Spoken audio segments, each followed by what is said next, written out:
Padre Javier, le dejamos. Muy bien, si les parece, pues hacemos una oración inicial, nos encomendamos en este día del Inmaculado Corazón de la Virgen Santísima. Ayer celebrábamos el Sagrado Corazón de nuestro Señor, pues nosotros nos encomendamos a esos sagrados corazones para que nos envíen, nos acreciente la fuerza de ese corazón del que emana la fuente de agua viva, que es el Espíritu Santo. Ven, Espíritu Santo, llena nuestros corazones y enciende en nosotros el fuego de tu amor. Envía tu Espíritu, Señor, y seremos recreados y renovarás la faz de la tierra. Oh Dios, que has iluminado los corazones de tus fieles con la luz del Espíritu Santo, concédenos con la fuerza de este mismo Espíritu saborear las cosas rectas y gozar de sus consuelos. Por Jesucristo nuestro Señor. Amén. Gloria al Padre, y al Hijo, y al Espíritu Santo, como era en el principio, ahora y siempre, y por los siglos de los siglos. Amén. Nos encomendamos a los Sagrados Corazones, a San José, a San Gabriel, patrono de las comunicaciones, y a San Miguel para que proteja esta charla. Y voy a ver si enchufo, que no me he acordado de enchufar el cargador, porque esto desgasta mucho y nos podemos quedar sin batería. Entonces, si esperan un segundito.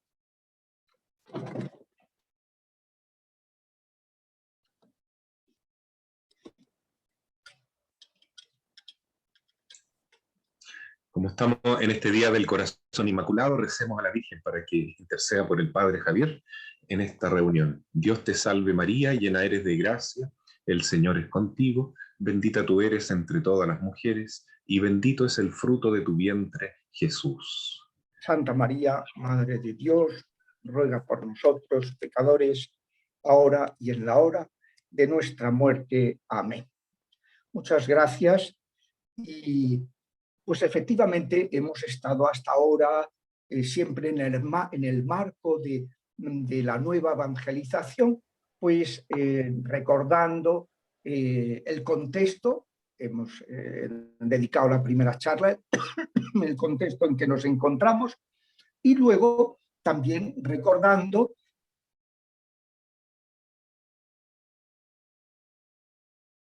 un segundito, padre, perdónenos, que hubo un pequeño problema técnico. Vamos a ver, disculpe, padre. Padre, ¿podría fijarse en su pantalla de habilitar el audio? Es que aquí hubo un desorden técnico y se le silenció. Entonces, ahora sí, padre, disculpe. Pues sí. Pues digo que el primer punto que hemos tratado es ese contexto nacionalista que afectó a pues toda la primera mitad del siglo XX y que luego ha tenido sus repercusiones en el ámbito de la exégesis, en el ámbito de la cristología y en el ámbito de la moral, el relativismo moral. Vimos también pues todo lo referente al contexto de la ideología de género que ha ido invadiendo la cultura actual y que pues nos obliga a tener presente la necesidad de formar, de adquirir una adecuada antropología cristiana que ayude a explicar y a proponer ese mensaje maravilloso de lo que es el proyecto de Dios sobre el amor humano y sobre la masculinidad y la feminidad, pues a proponerlo de la manera adecuada, de un modo atrayente y de la manera adecuada. Y luego, pues, el último día estuvimos explicando que la nueva evangelización pues tiene que ajustarse al plan pastoral de Jesucristo, como decíamos, ¿no? Esto lo insisto mucho siempre en las reuniones de sacerdotes y que hablamos de planes pastorales. Pues lo primero es el plan pastoral de Jesucristo, es el primer plan que hay que respetar. Y Jesucristo, su plan pastoral era pues anunciar el reino, anunciar el perdón de los pecados, esa maravilla, la alegría de del perdón, ¿no? Ese capítulo 15 de Lucas, ¿no? Las parábolas de la reconciliación, pues es como el núcleo del mensaje evangélico, y luego acreditarlo como hacía Jesús y como mandó hacer a sus apóstoles y discípulos y durante su ministerio público, y luego cuando subió a los cielos, pues acreditarlo con la sanación y con la liberación. Pero claro, hoy tenemos que tratar precisamente pues, cómo se explica que esto, que es algo tan crucial en ese plan pastoral de Jesucristo, ¿no? En esa evangelización que realiza Jesucristo y los primeros cristianos, los apóstoles, pues cómo eso hemos llegado al estado actual, en que, como apuntaba el padre Raimundo, pues todo lo que es sanación y liberación se ha convertido como una cosa extraña que suscita sospecha y que suscita miedo,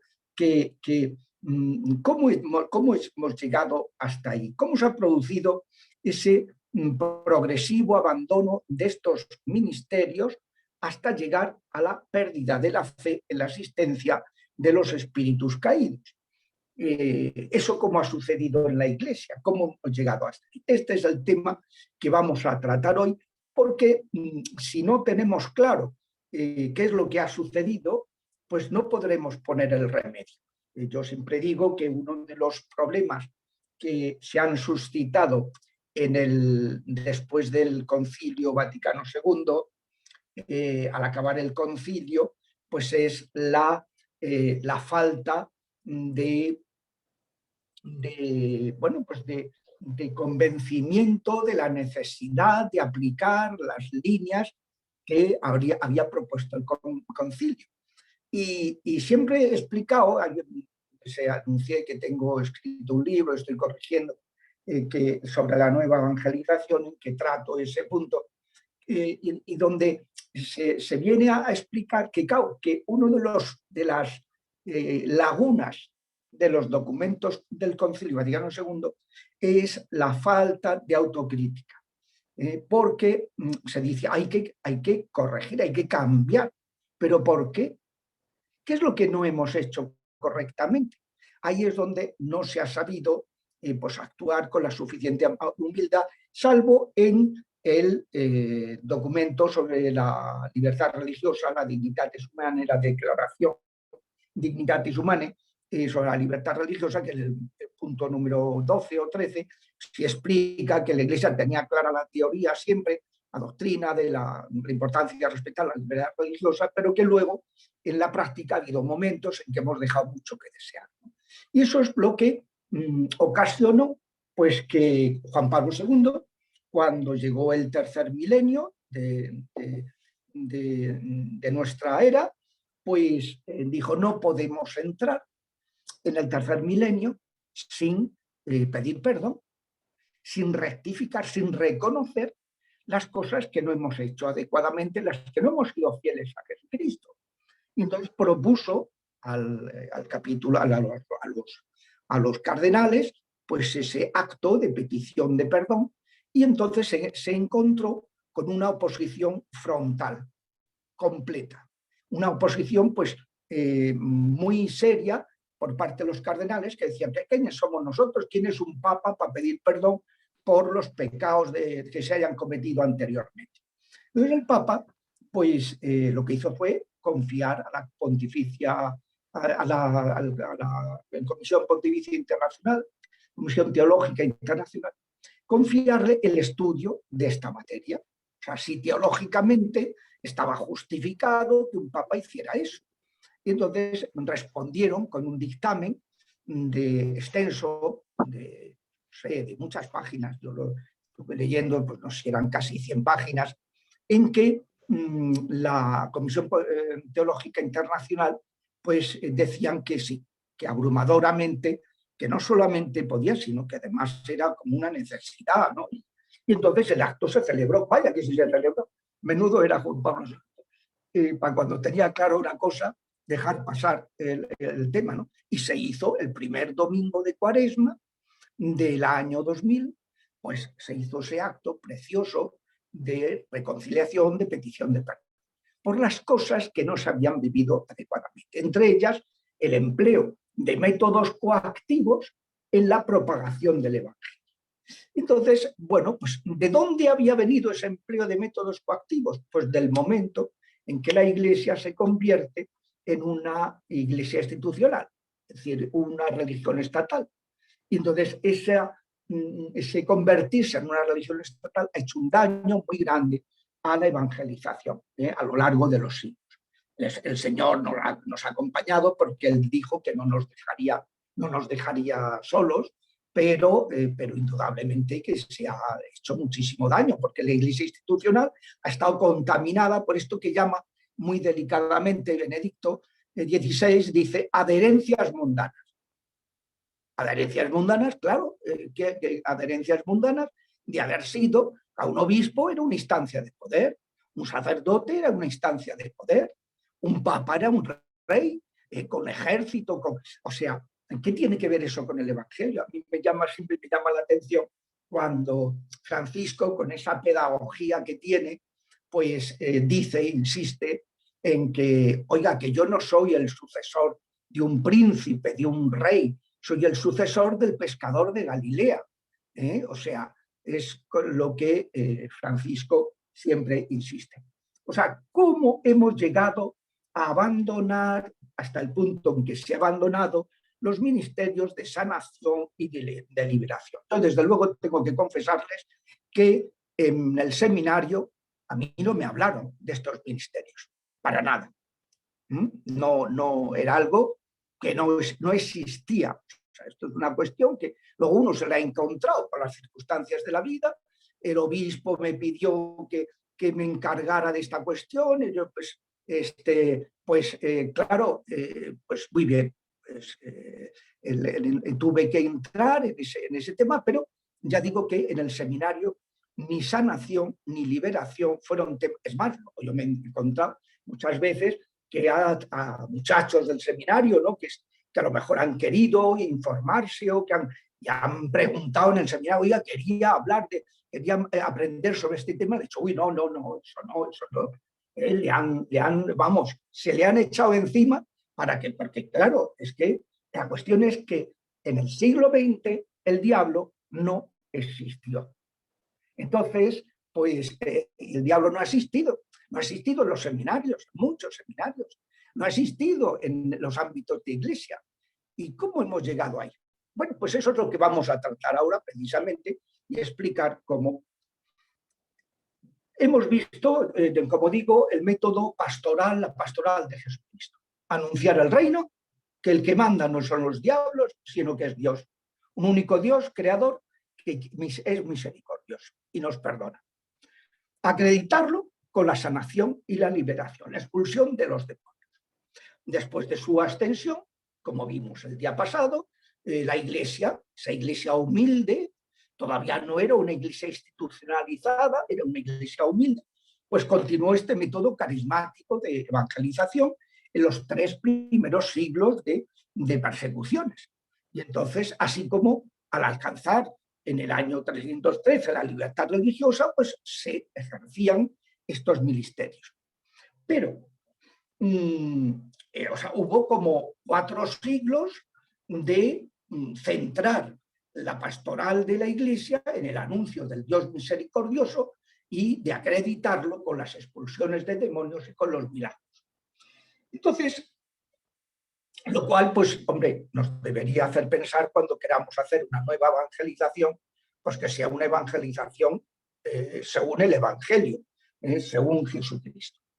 Entonces, digo que cuando 7 décadas después de que la Iglesia alcanza la libertad religiosa, y claro, al alcanzar la libertad religiosa, pues toda la persecución, todo lo que había sucedido en los 3 primeros siglos, pues ya se aplaca, se calma, pues 70 años después de conseguir esa libertad religiosa, la Iglesia cae en la trampa, una trampa saducea, desde luego, de que por la bien intencionada actuación, pero muy desafortunada, de 2 personajes españoles, un madrileño de un pueblo de Madrid que se llama Villamanta, el Papa San Dámaso, y un malagueño, el emperador Teodosio I el Grande, el último emperador del Imperio Romano unido. A partir de él se divide en el Imperio de Oriente y de Occidente.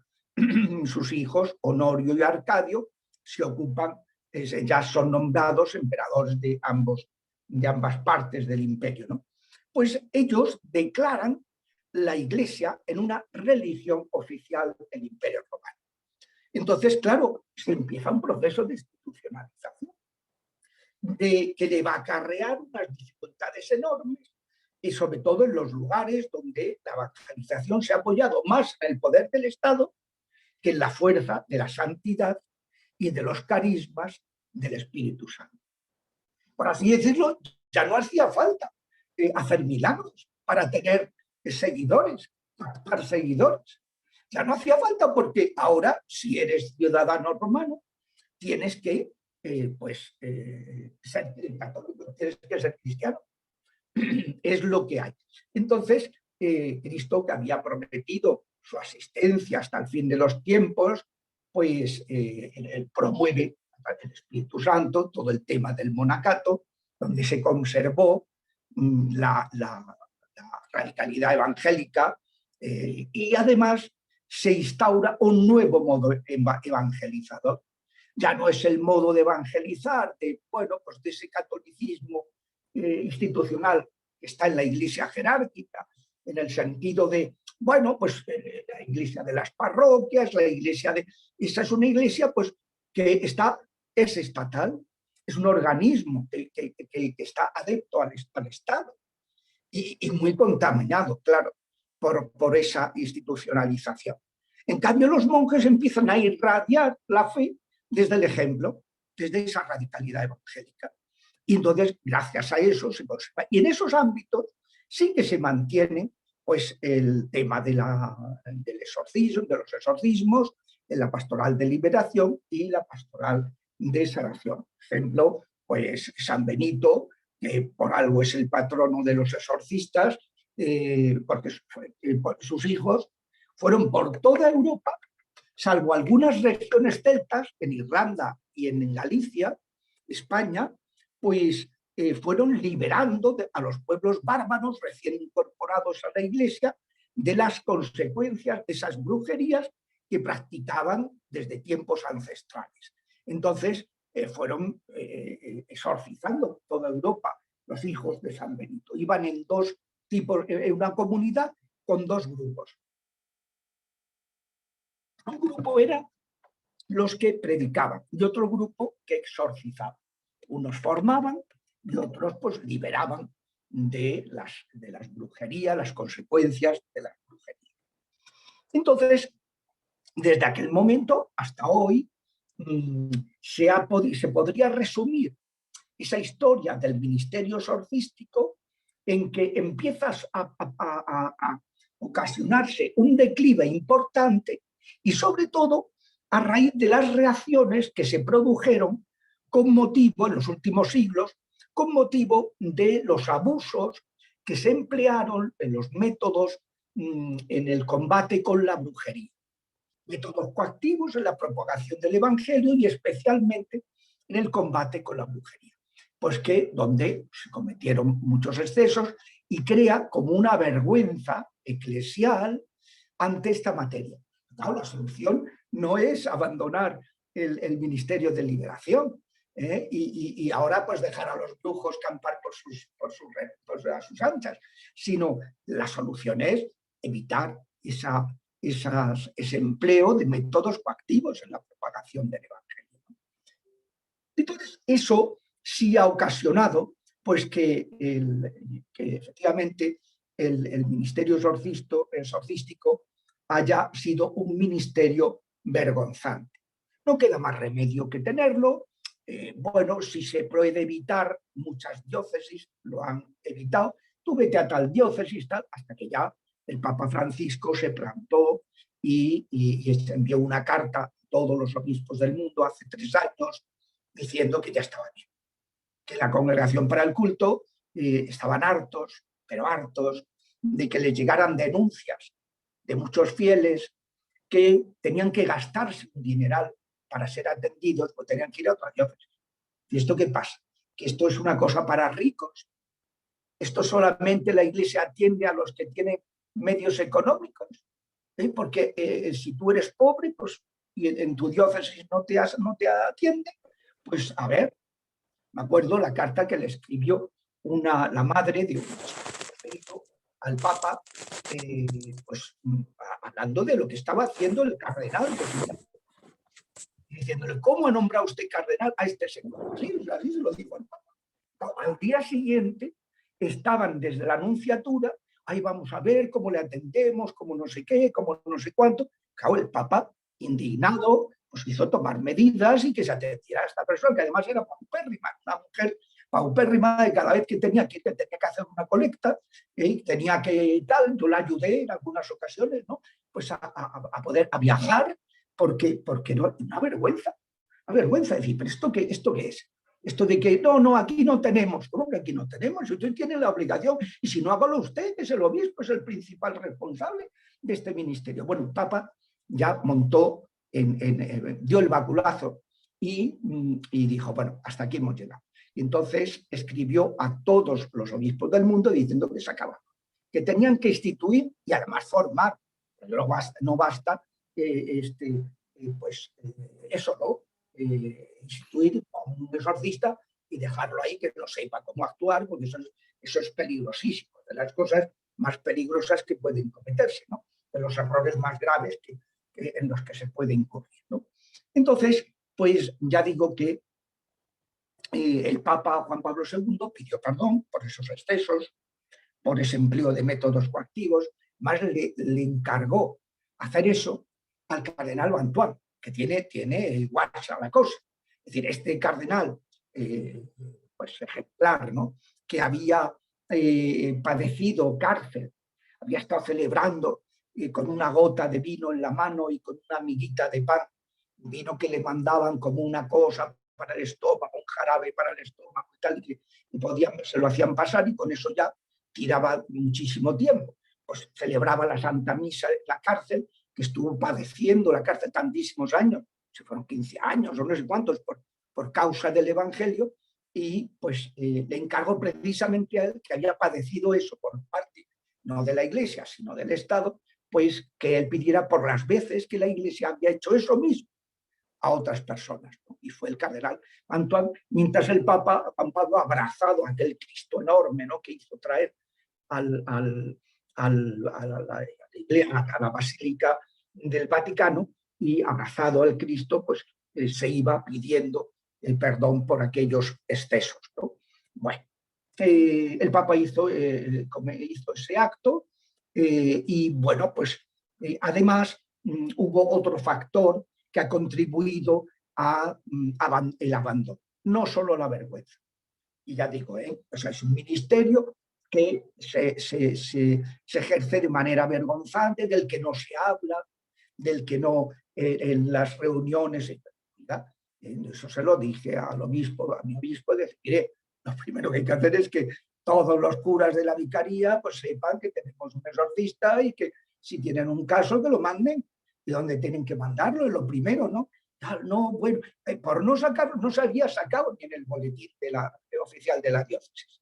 Hombre, esto es un poco chocante, pero es que es así. Eso, igual que ha pasado aquí, pues ha pasado en muchos sitios. Un ministerio vergonzante. Y el exorcista, pues tapado, que no se sepa quién es, que tal, ya en último término se acude a él, tal, o sea, todo viene de ahí. Pero luego viene también de un agravante que ha sido ya muy decisivo, que es la pérdida de la fe en la existencia de los ángeles caídos. De la existencia de los ángeles y de los ángeles caídos en particular. Pues la exégesis racionalista, que estuvo de moda durante la primera mitad del siglo XX, dio lugar a la negación de todo lo sobrenatural y lo preternatural en las Sagradas Escrituras. Entonces, da lugar también, como consecuencia, sin quitar los milagros, sin quitar lo sobrenatural, al cuestionamiento de la divinidad de Jesucristo. Claro, si Cristo no ha resucitado, dice, no ha resucitado. Lo que ha resucitado es la fe de sus discípulos en él. Oiga, ¿y por qué resucitó la fe de sus discípulos? Porque había resucitado, ¿no? A mí me llamó la atención lo que decía Benedicto en el prólogo a sus 3 libros de Jesús de Nazaret, que es una exégesis que refuta a estos teólogos, entre comillas. Los llama teólogos ficción. A mí me pareció, cuando utilizó esa expresión, muy fuerte.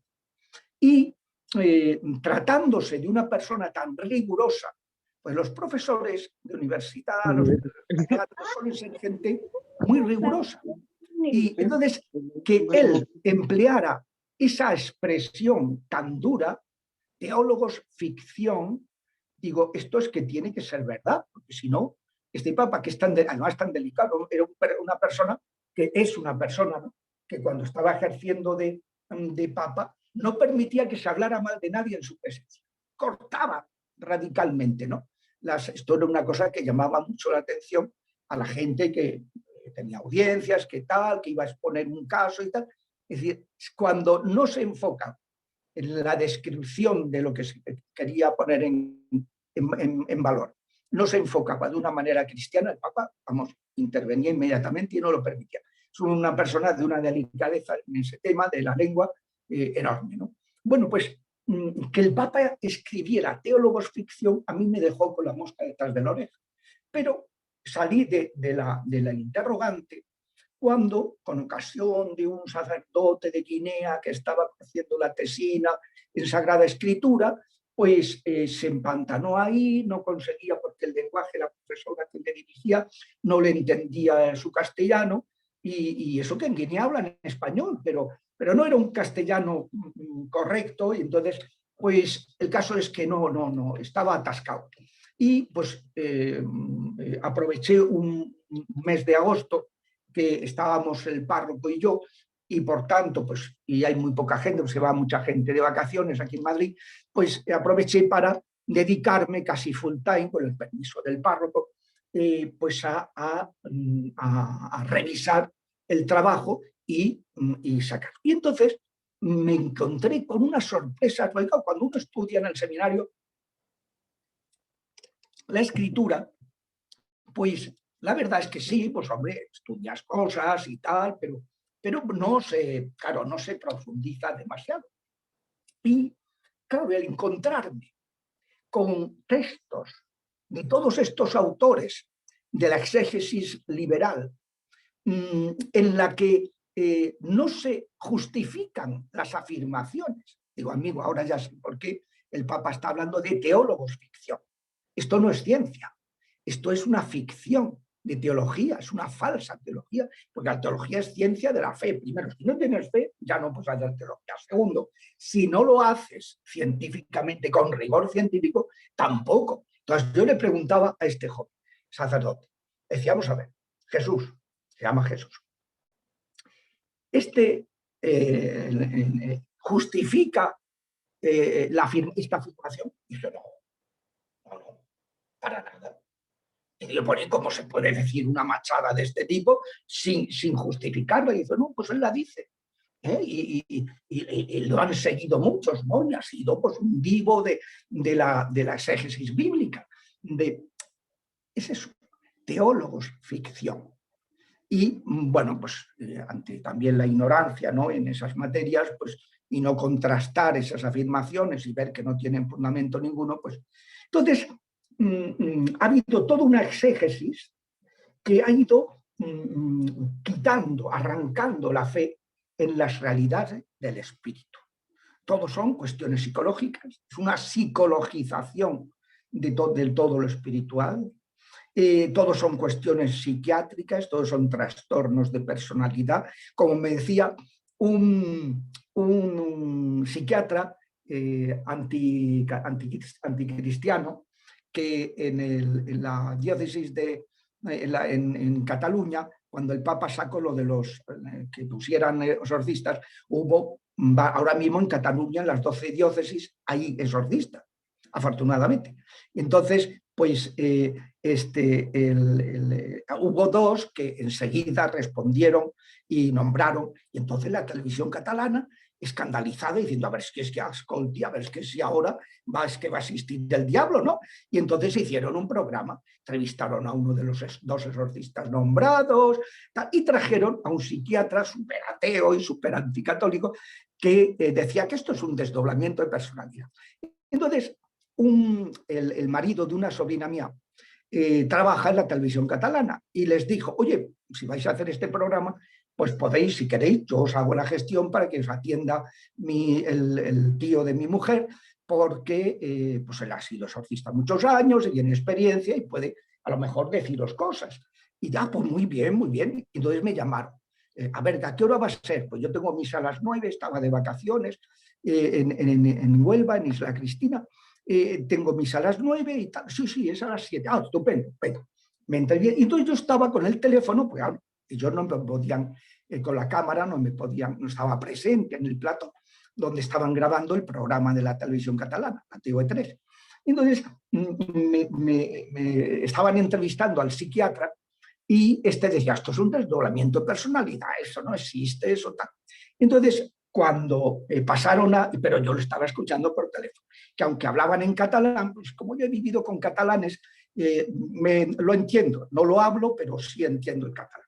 Y entonces, pues me enteré perfectamente de lo que decía, y cuando ya el periodista empezó a entrevistarme, que a mí pues se dirigió en castellano, como es normal, y entonces pues me le dije, mire, si no, lo importante de que empiece usted la entrevista, quería hacer dos aclaraciones. Una, de que usted me ha presentado de esta manera y no es exacto, yo no soy andaluz, estoy en Andalucía veraneando, yo estoy a la diócesis de Madrid, tal, en fin, hice una puntualización, pero luego lo importante que quería puntualizar es que a mí no me gusta el intrusismo profesional.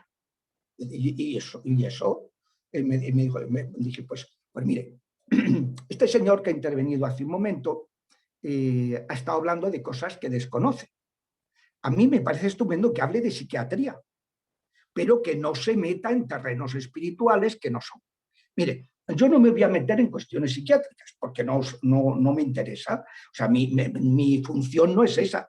Lo mío es discernir en el ámbito espiritual, que tiene su objeto propio, tiene su metodología propia, y pues yo respeto mucho al psiquiatra, pero que respete los terrenos que no son los suyos, que no se meta en cuestiones que no le conciernen. Por ejemplo, vamos a ver, pregúntele usted a ese señor que si una señora vomita una masa de barro tamaño calabacín por la boca, él, ¿cómo lo explica? ¿Qué tipo de desdoblamiento de personalidad tiene esa mujer en ese momento?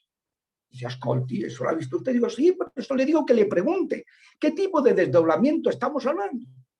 Dije, si otra persona vomita 10 ranas pequeñitas, vivas, luego 7 y luego 3, en 3 arcadas, estando en una misa que tuvo que salirse porque empezó a vomitar y descubrió que estaba poseída, y dices, una persona le pasa, ¿qué tipo de desdoblamiento? Que se ha desdoblado en rana, en la personalidad de rana, ¿o qué? Dice, Ascolti, si se pone usted así, digo, no, si no es que me ponga, es que lo que no puede ser es lo que no puede ser. Y ahora pregúnteme usted lo que quiera. Y ya pues el hombre empezó la entrevista y tal. Pero este es el punto, cómo se ha producido una psicologización de todo lo espiritual. Se ha pretendido explicar, y claro, eso es un fraude cuando viene una persona con problemas, que son todos los psiquiatras del mundo, y viene a la iglesia porque le han dicho, mira, esto lo tuyo no es una cuestión psicológica, ni tampoco es una cuestión de tratamiento médico psiquiátrico, sino que esto es una cuestión distinta, vete a un cura, vete a un sacerdote, que la iglesia te atienda, porque entonces, claro, si a esa persona pues la mandamos a un psiquiatra, pues estamos cometiendo y todo porque no se cree en la existencia del espíritu. Porque la teología racionalista del siglo XX, la exégesis bíblica racionalista del siglo XX, lo ha negado. Y además de una manera nada rigurosa. Y sin embargo, pues nos lo hemos tragado, nos lo hemos digerido y nos ha reventado en las tripas. Y claro, pues nos ha hecho un daño tremendo. Esto es lo que explica que en los últimos 50 años se haya hablado muy poco de los ministerios de sanación y liberación en la mayoría de los seminarios. Que salvo en Italia es mayoritario el porcentaje de diócesis del mundo que han estado sin exorcista nombrado hasta hace muy poco. Ahora ha habido muchos nombramientos a cuenta de que el Papa se ha puesto muy insistente y entonces, claro, los obispos cuando ven que el Papa se pone serio, pues hombre, procuran, muchos han obedecido, otros no, pero muchos han obedecido. Entonces, pues, o sea, esto es lo que ha explicado esta carencia en muchísimos, ese abandono de estos ministerios, que no solo es el miedo de que nos tachen de medievales, uy, qué antiguo, que cree la existencia del demonio, estamos en los tiempos de las brujas, de la Inquisición, entonces ya la persona se arruga, se asusta y ya no, sino que pues el problema más gordo es la negación de la existencia del demonio. Entonces, según estos autores, ni existen los demonios, ni Cristo los expulsó, porque su mención en la Biblia no es más que un reflejo de las creencias ancestrales de su época, que atribuían a los espíritus fenómenos que la ciencia del momento no era capaz de explicar. Y por tanto hay que suprimir este ministerio de liberación tan pernicioso que no hace más que obsesionar a la gente con entidades inexistentes. Esto es lo que afirma el jesuita Juan Bautista Cortés en su manual, en su artículo Exorcismos y Liturgia. Así lo afirma. Es decir, que es un ministerio muy negativo, muy pernicioso, y es la idea que le han metido a muchísimos curas. Y que están, pues eso, completamente, además de ignorantes de una realidad, y luego, claro, estas afirmaciones se corresponden con las teorías que habían promovido diversos teólogos católicos, protestantes y judíos del siglo XX. Por ejemplo, Rudolf Karl Bullmann, que me lo encontré, muchas afirmaciones suyas de Bullmann en esta tesina, ¿no? Y que no tenían ningún fundamento científico. Pete Sonnenberg, que Herbert Haag, que habían cuestionado la existencia de los demonios como seres personales y pensando pues, que era una creencia de origen pagano, el mito medieval, que tiene un efecto demoledor en la gente que cree en esas cosas. Claro, lo que ha producido es un efecto demoledor, porque además, como decía el padre Amor, que es uno de los exorcistas más probados del siglo XX, decía que además con la experiencia de su antecesor, el padre Cándido Amantini, con quien estuvo muchos años de ayudante, decía el padre Amor que el mayor éxito del diablo es que se cree que no es, que la gente piense que no existe. Claro, pues entonces campa verdaderamente a sus anchas, ¿no? En ese sentido, el libro que escribió C.S. Lewis, el de las crónicas de Narnia, ¿no? Las cartas del diablo a su sobrino, buscaba precisamente mostrar cómo actúa y cómo se producen las acciones de los demonios. Yo personalmente me he encontrado con no pocos eclesiásticos totalmente inficionados por estas ideas que suponen pues, todo un triunfo para la acción de los demonios, ¿no? Porque, claro, si los demonios no existen, no ha habido tentación a nuestros primeros padres. No hay pecado original. Estos no han cometido el pecado original, ni nos lo han transmitido. No necesitamos ningún salvador, como diría Pelagio. Nos salvamos nosotros sacando de nosotros mismos esto de la autoayuda, del yoga kundalini, sacar el espíritu de la serpiente, o sea, unas historias que no tienen nada que ver con nuestra fe. Es decir, si no hubo pecado original, no hubo promesa de salvación, ni era necesario que Cristo se encarnara, ni que mucho menos que muriera, ni Jesucristo sería Dios, ni habría resucitado, ni nada de nada. O sea, toda la fe de la Iglesia aplicándosele el artículo 6, al 6 los papeles, que dicen en Sevilla. El artículo 6. O sea, toda la fe de la Iglesia completamente destruida, al cubo de la basura, ¿no?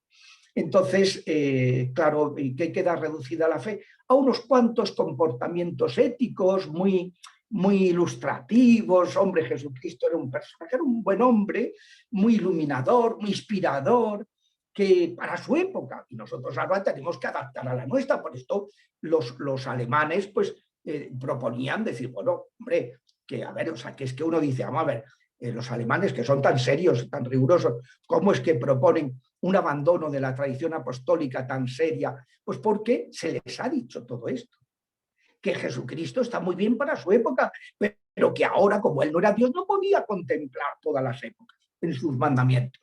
Y cuando él dice que el que se divorcia de su mujer y una con otro adultera, eso está muy bien para su época, para su contexto cultural, pero hoy día, que esto es otra historia, que hemos alcanzado el progreso y el no sé qué, no sabe qué historia, pues ahora ya no, porque Cristo no es Dios y por tanto no hay que seguir la moral evangélica. Es inspiradora, nos puede servir como inspiración, pero ahora nosotros tenemos que descubrir el modo, y si vemos conveniente, ¿no?, en el contexto actual, pues nombrar diaconisas, sacerdotisas, tal, si vemos conveniente suprimir el celibato, si vemos conveniente pues permitir pues la comunión de los que están en adulterio, si vemos conveniente pues aprobar y bendecir la práctica homosexual, porque está extendida, pues oye, estamos en otros tiempos y no podemos seguir como seguiríamos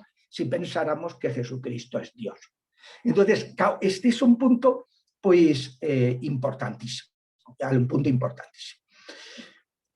Pero seguimos avanzando, porque en toda esta exposición de cómo hemos llegado a la situación a la que hemos llegado, como consecuencia de la institucionalización de la Iglesia. Y bien, esta negación de estos autores no es una cuestión menor. Si miramos la voz demonio en el catecismo de la Iglesia, en el índice del catecismo de la Iglesia Católica, vimos que su existencia está indisociablemente unida a verdades de la fe sobre la creación de las criaturas espirituales, personales y libres, los ángeles, sobre el origen del mal en el rechazo del plan de Dios por parte de los ángeles y luego por parte de Adán y Eva y de cada uno de nosotros. Tercero, la misión de Jesucristo, que viene a arrebatar al príncipe de este mundo. Satanás había sido creado para ser el que nos acompañara y fuera el príncipe de los ángeles que ayudara a los hombres a caminar hacia la salvación. Y entonces se convierte en lo contrario, el principal enemigo de nuestra salvación. Pues arrebatar el dominio que los diablos habían adquirido sobre los hombres a causa de nuestros pecados, empezando por el pecado de nuestros primeros padres. Está totalmente vinculado con el poder que Jesucristo entrega a su Iglesia para vencernos, en los sacramentos y en el poder de sanar y de liberar. Está vinculado a la participación en la victoria de Jesucristo a través de los cauces sacramentales. O sea, están en juego muchas cosas, podríamos seguir largo, etcétera. Están en juego muchos aspectos de nuestra vida toda, imagínense, la soteriología. Claro, si no existe el diablo, ¿qué soteriología vamos a hablar? ¿Qué cielo, qué infierno, bueno, pues acabaremos en la teología marxista de la liberación, queriendo construir el cielo en la tierra, un paraíso en la tierra, pero que no existe ningún paraíso en el cielo, es que es toda la fe se trastoca. En el momento en que se pierde el reconocimiento o sea, estas ideas estas interpretaciones talmúdicas del judaísmo ortodoxo, no olviden que el Talmud ha acabado pues, en unos errores muy importantes. Por ejemplo, el Talmud aprueba la pederastia. es en la tradición oral, las tradiciones, ahí prueba la pederastia. No digo que hoy día esto, pero hay cantidad de textos del Talmud, textos de los orígenes, cuando surge el Talmud, que hasta ese punto, o sea, el nivel de desviación doctrinal respecto de la Biblia, del Antiguo Testamento, pues es importante, ¿no? Bueno, pues hay una serie de interpretaciones talmúdicas del judaísmo ortodoxo que niegan, se impusieron. Teorías de católicos como el jesuita Piet Sonnenberg o Herbert Hack, o como el protestante Bullmann, del que ya hemos hablado, que cuestionaron esa existencia de los demonios, ¿no? Claro, cuando estos errores se trasladan al ámbito de la Iglesia Católica y se enseñan en los seminarios, se provocó el extenderse la idea de que hay que acabar con este ministerio, como dice el padre Juan Bautista Cortés en Exorcismos y Liturgia. Es decir, el padre Gabriel Amor es muy claro, muy contundente a ese respecto. En su obra El último exorcista, Mis batallas contra Satanás, que se publicó en español en el año 2012, decía que estos errores han calado mucho en el ámbito eclesiástico. Y él cuenta en el capítulo 7 de este libro el desencuentro que tuvo con un cardenal romano que había perdido la fe en la existencia de Satanás. Y entonces el padre Amor le dijo, mire, voy a tener que dejarle un libro muy bueno que ha caído en mis manos y que va a ayudarle a darse cuenta hasta qué punto está usted confundido. Y entonces el cardenal, pues muy arrogante, ¿qué libro va a ser eso? Como diciendo, ¿qué me va a enseñar usted a mí? Que es un pobre diablo, ¿no? Un pobre exorcista, tal, y que soy un príncipe de la iglesia, ¿no me va a enseñar usted a mí? Y le dije, pues mire, si es un libro que está teniendo mucha aceptación, que ha tenido muchas ediciones, se llama El Evangelio.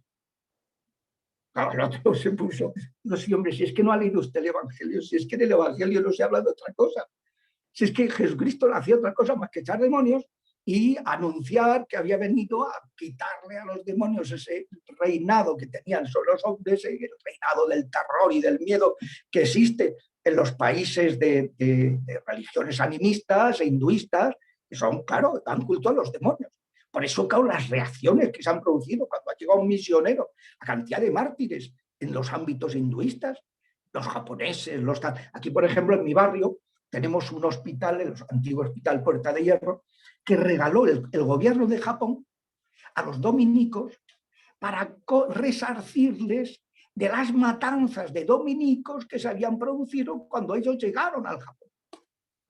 Mataron un montón de dominicos y entonces, para resarcirles, les regalaron un hospital, que es un hospital precioso, es un edificio singular, tiene una capilla que es como una nave, tal por fuera, tal precioso, trae unas vidrieras, una cosa, y ahora lo van a transformar porque han hecho otro hospital más grande con ese mismo nombre, esto lo van a transformar en otro tipo de cosas sanitarias también, y porque si no se utiliza, revierte al Estado japonés, claro, entonces se va a aprovechar, pero ha habido unas reacciones terribles en los países de ámbito hinduista ante la evangelización. Piensen, por ejemplo, yo que me llamo Javier, Francisco Javier, pues el patrono del señor obispo, pues claro, como San Francisco Javier murió el pobre con un dolor inmenso a las puertas de China, donde no le dejaron entrar.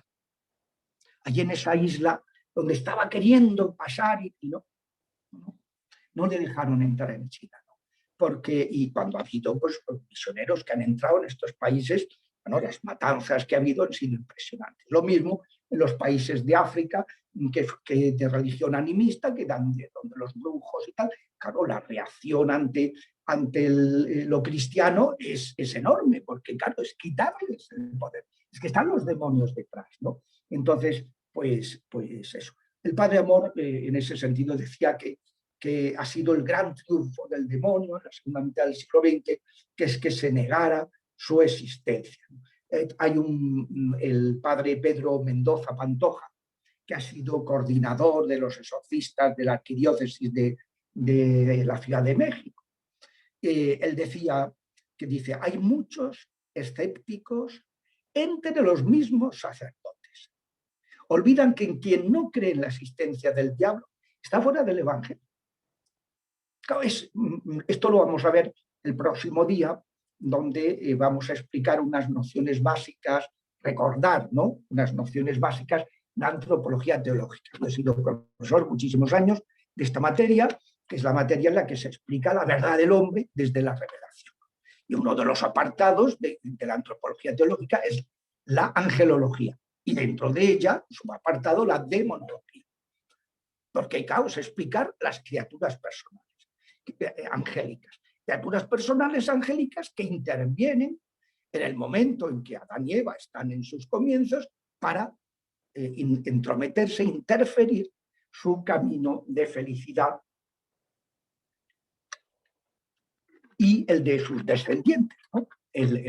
Ocasionando pues, este problema, ¿no?, del pecado original, que es una carga, una herencia ancestral que afecta a todos los hombres. Esto viene muy bien para este teólogo, entre comillas, yo lo llamo entre comillas porque en realidad, hombre, cualquier persona que sepa un poquito de antropología teológica no cuestiona que haya estas herencias ancestrales, ¿no? Lo que no se transmite es el pecado, pero las consecuencias sí. Claro que tiene razón, dice, es que el pecado es personal, claro que sí, por supuesto, pero las consecuencias no, que lea el Antiguo Testamento donde se está constantemente diciendo nuestros padres han pecado, los padres comieron a graces y los hijos pues tienen de entera, ¿no? Entonces, hombre, es constante, ¿no? Es decir, todo esto que estamos padeciendo es consecuencia de las idolatrías, las infidelidades a la alianza, toda la tradición deuteronomista que empieza en los tiempos del Deuteronomio y que se va consolidando hasta el año 622 en que Josías, el rey Josías de Judá, el reino del sur, el reino del norte ya había desaparecido, pues hace una reforma religiosa para volver a la fidelidad a Yahvé, encuentran el libro del Deuteronomio y claro, empiezan a llorar. Y a decir, es que, claro, todas estas desgracias que nos han pasado es por haber sido infieles a la alianza. Porque Moisés bien que nos lo advirtió cuando íbamos a entrar, nuestros antepasados iban a entrar en la tierra prometida, ¿no? O sea, eso es, pues esto es lo que decía el padre Pedro Mendoza Pantoja, que hay muchos escépticos y olvidan que quien no cree en la existencia del demonio está fuera del Evangelio, está fuera del Evangelio. No significa esto que el que cree en Dios tiene que saber que ha creado seres personales y seres personales que le han rechazado. Eso no significa que el que crea en el demonio tenga que creer en Dios. Como suelo explicar que me sucedió en la toma de posesión, antes de alcanzar la vocación al sacerdocio, pues había hecho la carrera de filosofía, tenía uno de mis compañeros que estábamos muy unidos porque hicimos una gran amistad y luego seguimos como profesores juntos hasta que ya nos separamos porque a mí me alcanzó la vocación y luego volvimos a encontrarnos en Sevilla y durante 11 años, ¿no? Entonces, pues él, que es un catedrático de filosofía de las ciencias, un gran filósofo, pues lo nombraron miembro de número de la Real Academia de las Ciencias Morales. Y el día que fue a tomar posesión, cuando yo me acerqué, él me invitó, como es lógico, porque éramos muy amigos, me acerqué a saludarle, a darle un abrazo, porque en aquellos tiempos no existía la COVID, se podían dar abrazos a la gente. Y entonces me presentó, tenía a su lado a un personaje que me dijo, este señor quiere hablar contigo.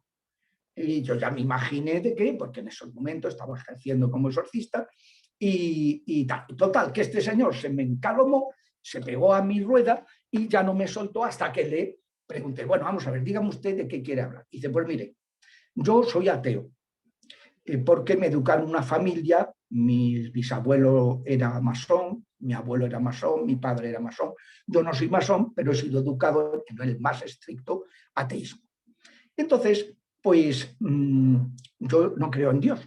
Aunque mire usted, respeto mucho lo religioso, desde que me hice, especialmente desde que me hice amigo de su amigo, el profesor Arana, porque para mí es la persona más inteligente que he conocido, y si un hombre tan inteligente se declara creyente, es que esto no es una cuestión irracional, para nada, porque es el tío más racional que conozco.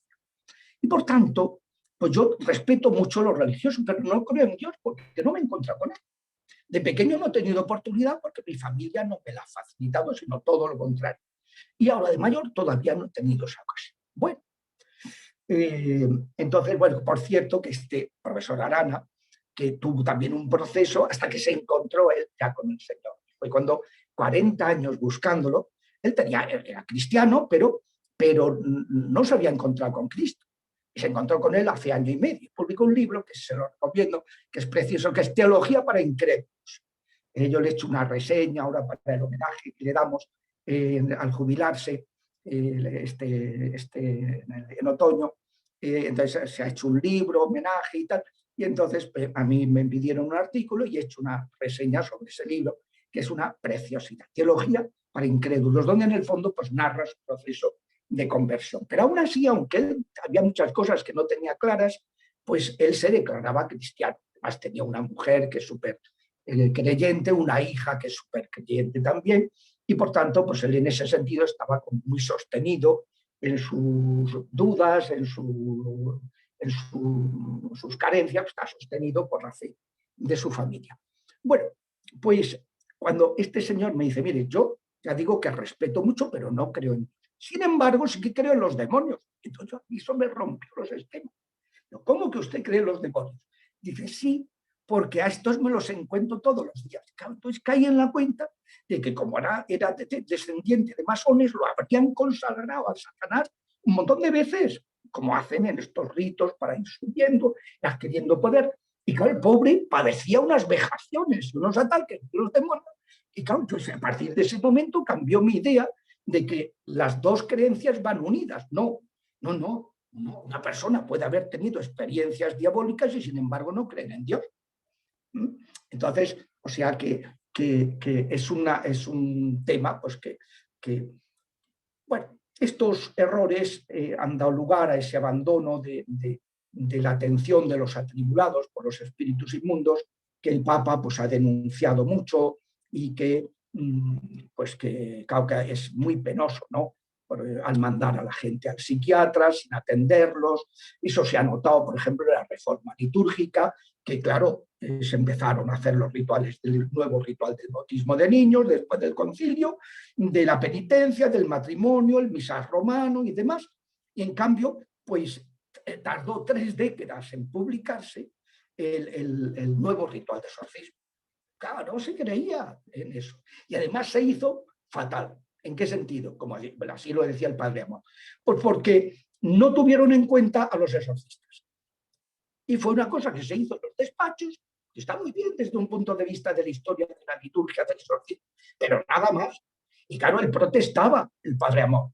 Es decir, tiene unas carencias tales que la sede romana autorizó que se pudiera seguir usando el ritual promulgado por Paulo V en 1614 a la vista de los defectos que tenía el nuevo ritual. De todas maneras, ya digo, a mí me gusta mucho más el nuevo, aunque el contenido de las oraciones imprecativas y deprecativas son más contundentes las del antiguo. Por lo tanto, se puede hacer un mix y resulta muy práctico, ¿no? Entonces, pues lo mismo ha pasado con las traducciones a la lengua vernácula. Pongo el ejemplo de Alemania, que ahora está pues en 2017 no se había traducido todavía del latín. Y si se consulta la web oficial de la Conferencia Episcopal Alemana, se ve que en una asamblea de 2008 se anunció el proyecto de traducir el ritual al alemán. En España ya se había publicado en español en 1998. Al alemán, desde el latín, y por el momento no han hecho nada. No, es que no hay interés. Y entonces, pues claro, ¿qué pasa? En unos años en que Norteamérica y Europa estaban siendo invadidas por las prácticas ocultistas que han acompañado a tantos inmigrantes sudamericanos y africanos, a la importación que se ha hecho de la nueva era de las culturas orientales, pues la Iglesia del posconcilio no ha estado a la altura de la demanda que ha suscitado toda esta avalancha invasora de hechicería. Aquejada de racionalismo, pues ha ignorado este ministerio de sanación, de liberación, ha atribuido todo a trastornos psíquicos, ha dejado desatendidos a muchísimos afectados y vulnerables ante los ataques de los demonios, que además luego pues acaban yéndose a los brujos, a las sectas, a los curanderos, que les prometen una liberación falsa, pero que les prometen eso. El Papa ha salido al paso de esa psicologización de los fenómenos preternaturales y ha advertido pues, que ojo con eso. Y que, por ejemplo, en el Congreso de Foro Interno de la Penitenciaría Apostólica del año 2017, les dijo: el principal error que cometen los curas es que, porque vean que hay una afección psiquiátrica o psicológica, excluir que la haya espiritual. Cuando resulta que los demonios aprovechan esa, pues son vagos, aprovechan la fragilidad psicológica para atacar además de forma supernatural. Y otras veces provocan el desequilibrio emocional de la persona con estos ataques. Así lo decía en su discurso del 17 de marzo de 2017. Hay, como decía el padre Mor, hay otros signos, ¿verdad?, esperanzadores.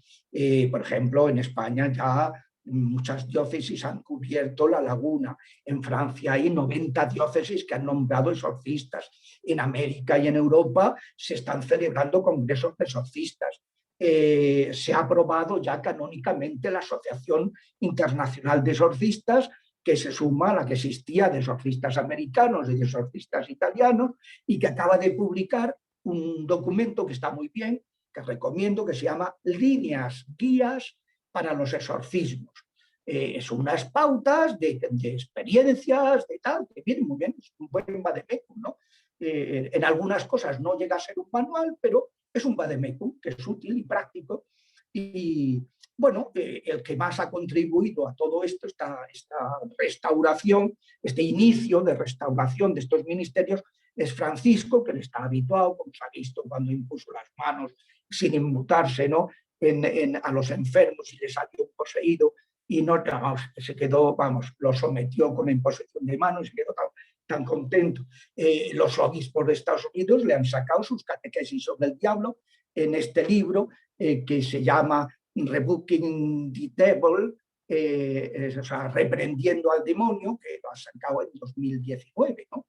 Y bueno, yo creo que hay muchos signos esperanzadores, pero hay mucho también camino por delante y mucho que trabajar y sobre todo que formarnos a este respecto. Y acabo porque me he pasado 3 minutos y entonces pues para dar lugar a que se puedan hacer preguntas si se desea. Muchas gracias, padre Luzón, por esta charla tan enriquecedora. Y queda abierto entonces el micrófono para quien quiera preguntarle al padre o comentar algo sobre el tema de hoy.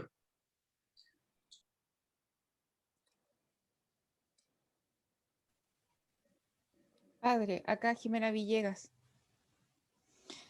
Padre, muchas gracias por tanta información. De verdad, quisiera hacerle tantas preguntas, pero me voy a quedar con lo que usted decía sobre, si bien es cierto, nosotros reconocemos que hemos pecado, vamos a detener un poco las consecuencias de nuestros pecados, por todo lo que se ha traído, ¿no es cierto?, ha venido de todo lo que es el Evangelio. Y que me sorprende mucho sobre lo que mencionaba de este pedir de perdón, ¿no es cierto?, cuando se mencionaba a los papas que por todo este error de no reconocer que en nuestro evangelio está el demonio paralelo a nuestra salvación, y que no hemos tenido, o sea, ido perdiendo este ministerio de liberación y sanación. Entonces, wow, queda uno, o sea, por lo menos me queda que se sigue pecando, que se sigue no reconociendo, porque también mencionaba sobre hoy día las películas que nosotros vemos de ciencia ficción. O sea, está todo ahí el demonio y nosotros lo estamos viendo como ciencia ficción y resulta que es la realidad. Está todo esto disfrazado. O sea, se sigue mintiendo, se sigue tapando todo esto. Entonces, Si nos mandan a nosotros, hoy día gracias a Dios tenemos este taller, si nos mandan a nosotros, los cristianos católicos, a una formación, a poder a aprender, ¿no es cierto?, y leer el Evangelio y estudiarlo, quedamos en una contradicción totalmente tan grande, porque bueno, ¿qué nos dicta la realidad que estamos viviendo hoy día en este mundo a lo que nosotros podemos formarnos? Entonces, de verdad que le agradezco cualquier cantidad. Y mi pregunta es la siguiente: ¿se están realmente tomando ¿cómo se dice?, las herramientas para poder detener todo esto? Porque estamos hoy día en este mundo como está, gracias a todos estos errores, gracias a todos estos pecados. Eso, padre. Ya digo que hay unos signos de esperanza. Se está empezando a poner remedio. Primero, a reconocer errores, que se ha hecho puntualmente, lo hizo Juan Pablo II, y ya digo, con la oposición frontal de sus cardenales. ¿Cómo un papa va a hacer esto? ¡Qué barbaridad! Porque el tema de la autocrítica no ha sido la especialidad de la Iglesia, vamos, de la Iglesia institucional, no ha sido. Y entonces, claro, que un papa vaya a hacer esa autocrítica, pues fue, pero ya han empezado a darse pasos. Hombre, tenemos todo el programa del Concilio Vaticano II, que le falta el aspecto de decir por qué hay que hacer estos cambios que propone el concilio, porque ha habido cosas que no se han hecho adecuadamente. Entonces, por eso, cuando se trata de hacer una nueva evangelización, no se va a rectificar si no sabes qué es lo que estás haciendo mal. Si tú no eres consciente, por ejemplo, pongo un ejemplo, si te viene una pareja a bautizar a un bebé y entonces pues yo lo primero que les pregunto es: ¿dónde vivís? Y dice: pues vivimos aquí en la parroquia. Y digo: no me lo puedo creer porque no os conozco. Yo saludo a todos mis feligreses, me pongo al acabar la misa en la puerta y voy saludando a todos, y entonces unos hablan, otros tal, otros te despiden, tal, y a vosotros no os conozco. Dice: bueno, es que en realidad nosotros no somos creyentes. Digo: ¿y cómo venís a bautizar a vuestro hijo si no sois creyentes? ¿En qué fe lo vais a educar? No, pero es que la abuela nos ha presionado mucho, o mis padres nos ha presionado mucho para que lo bauticemos. La Iglesia, la ley de la Iglesia, que es la teoría, luego lo que pasa es que no se aplica. La ley de la Iglesia dice: no puede conferirse el bautismo a un bebé si no hay una esperanza fundada, hasta que no hay una esperanza fundada en que vaya a ser educado a fe católica. Mientras esa esperanza no exista, hay que demorarlo, haciéndoselo explicar de una manera educada y bonita a los padres, invitándoles precisamente a una conversión, que se inicien en la fe, y entonces podrán bautizar a su hijo coherentemente. Pero si lo que hacemos es, por no indisponernos, pues Ancho es Aragón, aquí se bautiza todo hijo de vecino, pues no. ¿Qué culpa tiene el chaval? Ninguna. Pero la Iglesia dice que no se puede dar el sacramento de la fe a personas que no van a ser educadas en la fe. Que esa luz no va a ser cuidada y se va a apagar. Que es preferible esperar, ponerlos bajo el auspicio del Espíritu Santo y tratar sobre todo de que esto, que es lo que yo siempre hago cuando viene una pareja, dice: oye, pues qué oportunidad tan fabulosa de que empecéis un camino de fe para que os pongáis en condiciones de poder bautizar a vuestro hijo, si es lo que vosotros queréis. Pero tienen que ponerse en condiciones.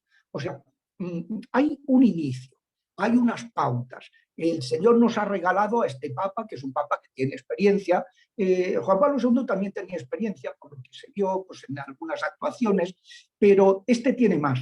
Yo he tenido, por ejemplo, alguna paciente, me acuerdo de una, no voy a dar muchos datos porque era una chica de Argentina que tenía problemas y fue a ver a su arzobispo, el cardenal Bergoglio. Y entonces, pues, don Jorge Mario le dijo: tenéis que ir a Mancuso, el exorcista del Río de la Plata, la diócesis del Río de la Plata. Porque estuvo rezándole y detectó que tenía una posesión de caballo. Y que además había, pues, no solamente ella, estaba implicado su marido, estaba, en fin, había cosas ahí que esto. Y por circunstancias se tuvo que venir a trabajar a Madrid, y entonces acabó viniendo al ministerio. Entonces estuve yo atendiéndola un tiempo con su exorcista, que el exorcista era una posición muy dura. El exorcista no sabía cómo manejar en ese momento, estaba aprendiendo, me pidió si podía venir conmigo y ya aprendió a hacerlo conmigo y tal, y estuvimos un tiempo juntos, su exorcista y un servidor, pues atendiendo a esta chica, esta pobre chica que esto, el Papa tiene esa, y claro, es un hombre además muy pastoral, este es el Papa pastor, ¿no? Es un hombre muy de la calle, como él dice, ¿no? O sea, muy cercano, con olor a oveja, que sabe los problemas que tiene la gente. Y él sabe que uno de los problemas principales que tiene la gente es cuando tiene afecciones preternaturales y que no los podemos dejar tirados como hacemos tan inmisericordiamente, ¿no? Yo siempre le digo a mis hermanos sacerdotes, mira, no se nos puede llenar la boca de hablar de la misericordia de Dios y hablar del año de la misericordia y luego las personas que más sufren ser insensibles a su sufrimiento. Eso no es misericordia, misericordia es misericor, corazón sensible por a la miseria ajena. Pues la mayor miseria es la que sufren los que padecen directamente de los seres más crueles de la creación, que son los demonios. Entonces, claro, no podemos dejar. Y ahí la Iglesia no ha estado a la altura y ahora empieza a reaccionarse. Gracias a estas medidas que va tomando el Papa, luego la Asociación Internacional de Exorcistas, las asambleas que se realizan en América, las asambleas que se hacen en Europa, etcétera. Bueno, pues está habiendo dificultades, pero se está trabajando, se está avanzando. Ahora, Jimena, no pienses que esto es una cosa que se pueda resolver en 2 días. Esto va a llevar un tiempo. Y además es fundamental la acción del mismo Espíritu Santo en su Iglesia, que sea el que ilumine y que haga que se tomen ya determinaciones más serias todavía de las que ha tomado, y que no son pocas, el Papa actual. No sé si te he respondido. Sí, no, sí, padre. Es que es lo que extraña, ¿no? Totalmente de acuerdo que todo es un proceso, así como todos nosotros, que tenemos un proceso de conversión y todo, es un proceso. Es el hecho de sorprenderse, porque está en el Evangelio, que los propios demonios reconocen a nuestro Señor, y que estando en la iglesia, porque el demonio está en la iglesia, ya se ha dividido, entonces estando ahí, que no se reconozca, y ahora gracias a Dios se están tomando las herramientas para poder... Hay un conocido mío, párroco, que cuando salen en los capítulos, en el comienzo del tiempo ordinario, se lee mucho Marcos, y entonces se leen muchos pasajes en los que aparecen actuaciones exorcísticas de Jesús. Él las cambia, no lee esos pasajes.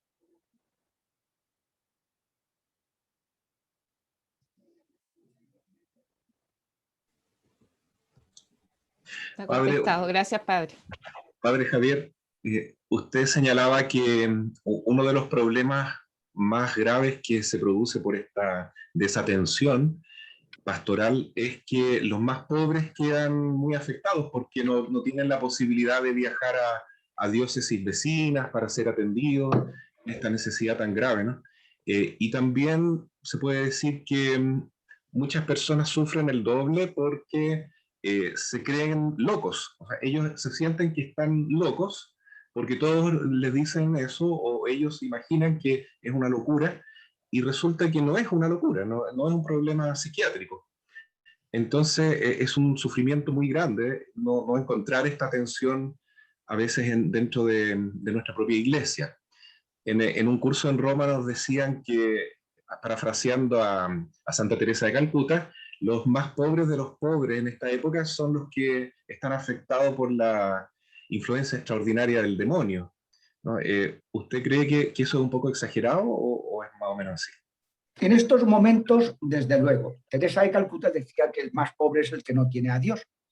Pero claro, los que sufren más, la pobreza, el no tener a Dios, el no experimentar la protección de Dios, son los que están padeciendo esos ataques extraordinarios, ¿no?, de los diablos, ¿no?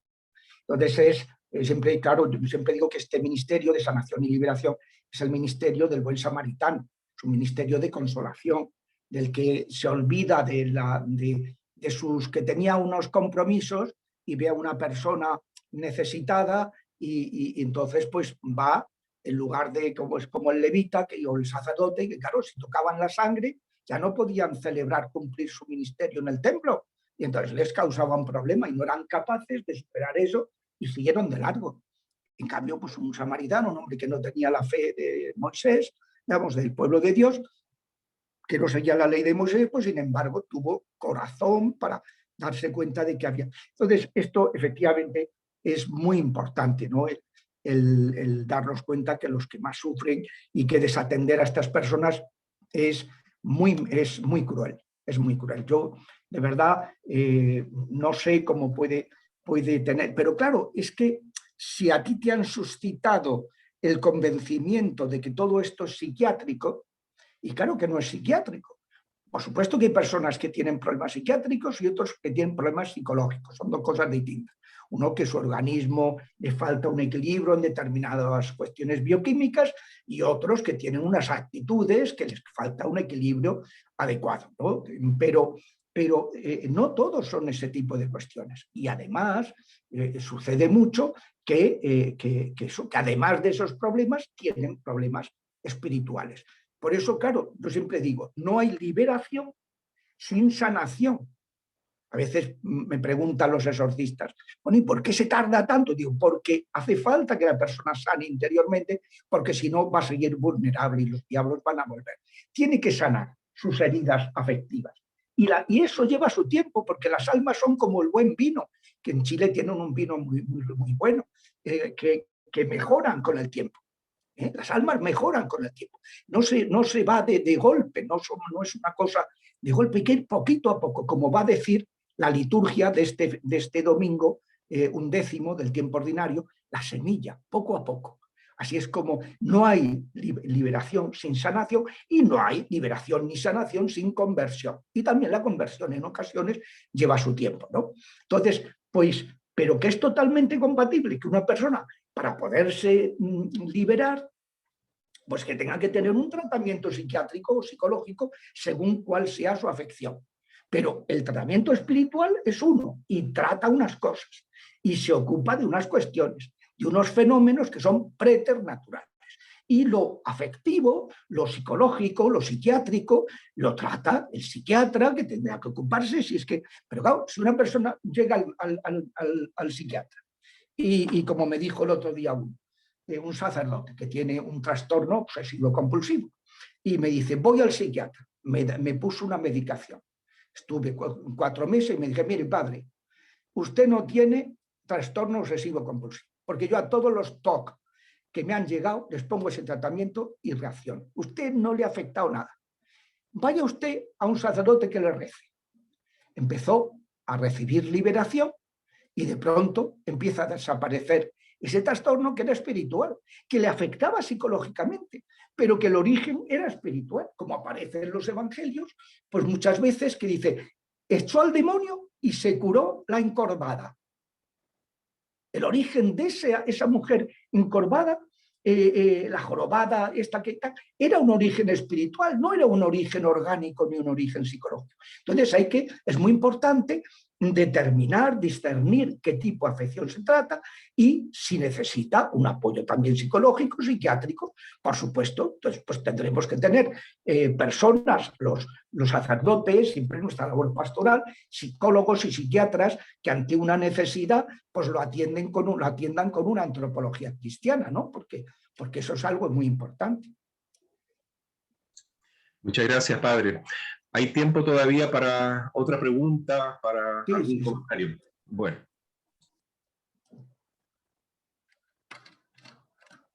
Claudia Sierra levantó la mano. Hola, padre. Muchas gracias. Gracias, padre Raimundo, por esta oportunidad. Bueno, yo quería compartir algo muy breve. Estaba escuchando atentamente, me puse al día con todos los capítulos anteriores para poder estar hoy acá. Y yo quería compartir que, bueno, yo fui víctima de este tipo de situaciones, ¿ya? Así que conozco muy de cerca todo lo que usted ha comentado, lo he vivido en carne propia. El padre Raimundo me ha hecho acompañamiento durante bastante tiempo.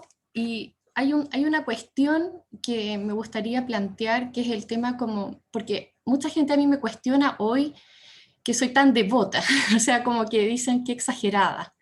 Entonces, después de que tú vives una experiencia semejante, tienes una certeza de una realidad que no te queda otra, o sea, hay una verdad revelada, entonces se me puede cuestionar de fanática religiosa, o que quiero llamar la atención, o que quiero, no sé, como vanagloria o cosas así.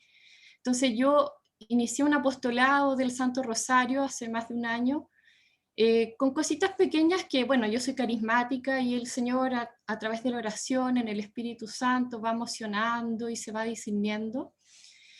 Y siento un poco un rechazo de parte del entorno porque como que dicen, ay, ¿cómo tanto? ¿Cómo tanto? Es que no es que sea tanto, es muy, de hecho es poco.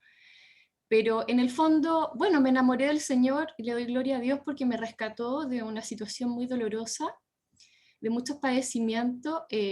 Todavía hay mucho que sanar y mucho que liberar, pero sin embargo confío en la misericordia de Dios y que Él tiene su tiempo para todo, tiene un plan.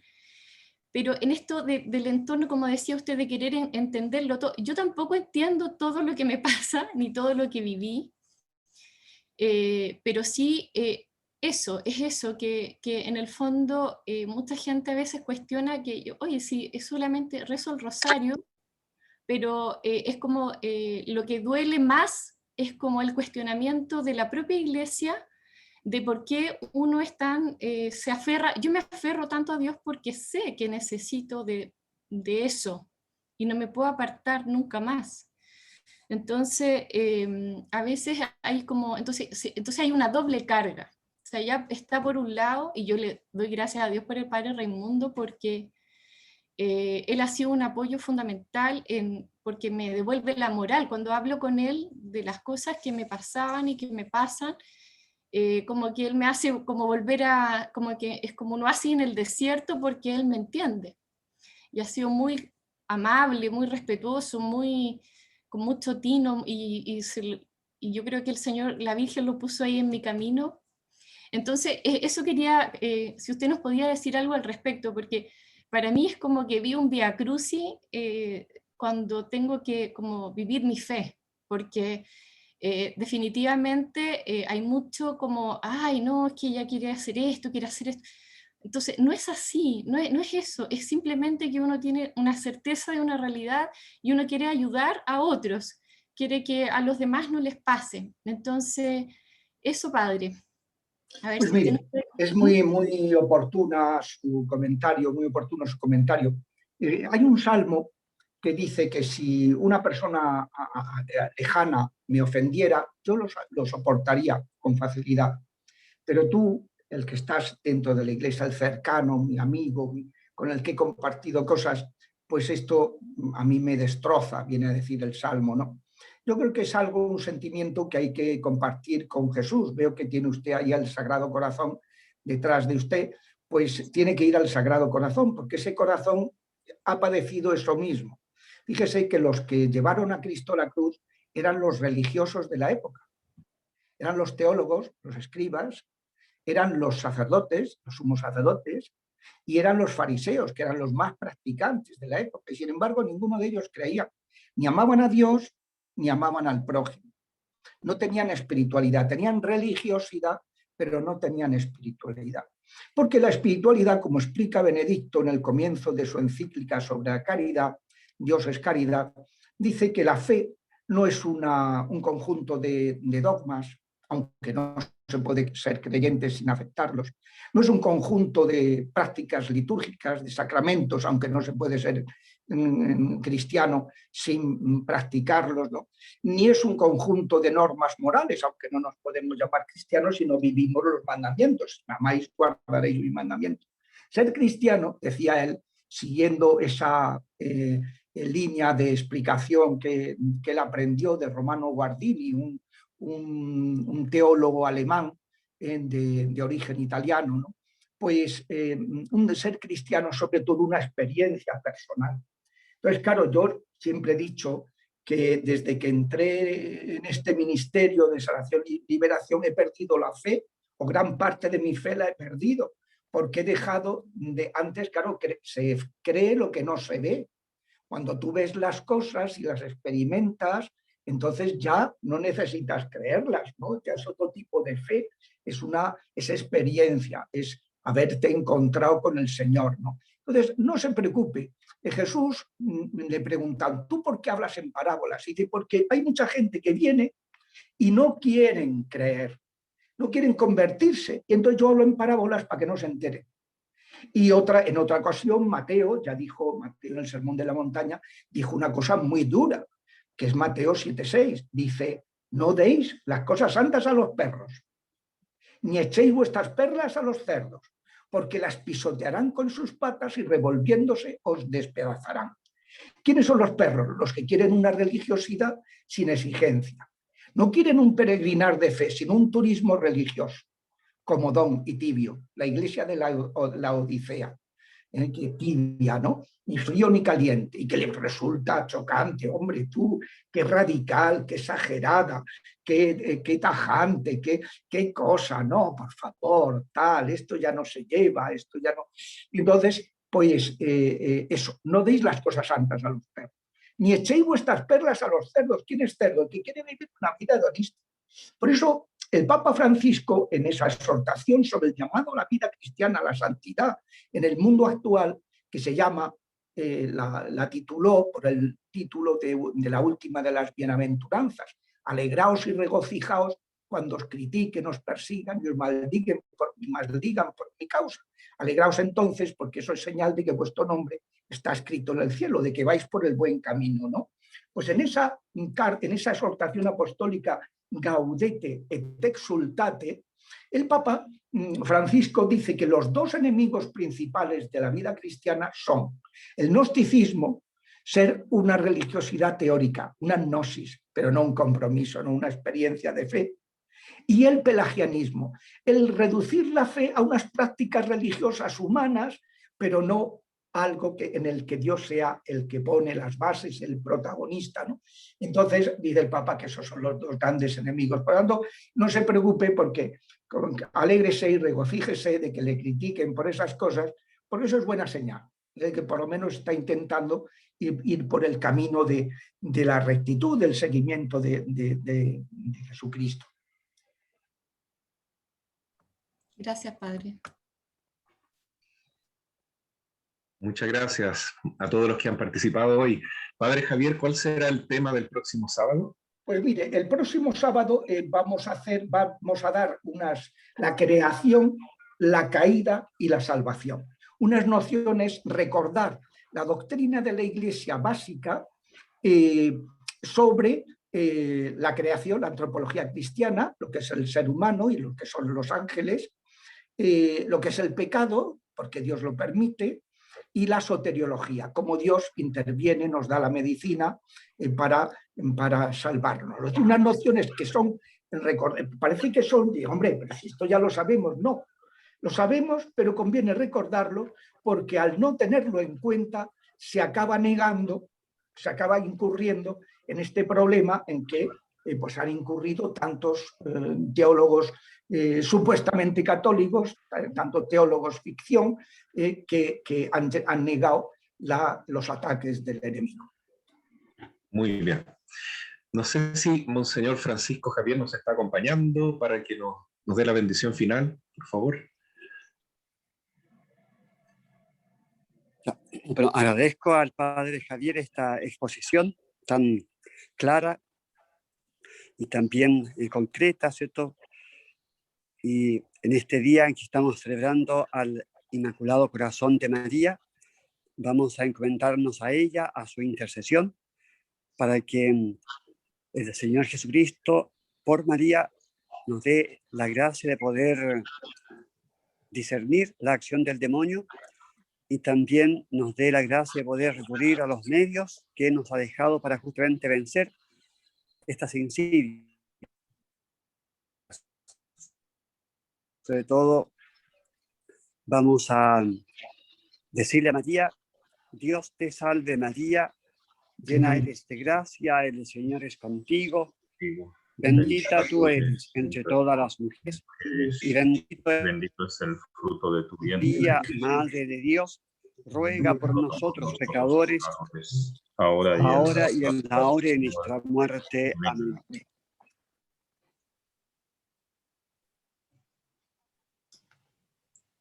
Creo que Monseñor tiene algunos problemas. El Señor esté con y la bendición de Dios Todopoderoso, Padre, Hijo y Espíritu Santo descienda sobre ustedes, les acompañe siempre. Amén. Amén. Muchas gracias. Muy bien, Dios los bendiga y nos vemos el próximo sábado, si Dios así lo quiere. Gracias, Monseñor. Gracias, Padre Javier. Gracias, Bárbara, por ayudarnos a administrar y organizar. Gracias a todos también por participar. Adiós. Gracias, chao, chao. Gracias. Adiós. Gracias.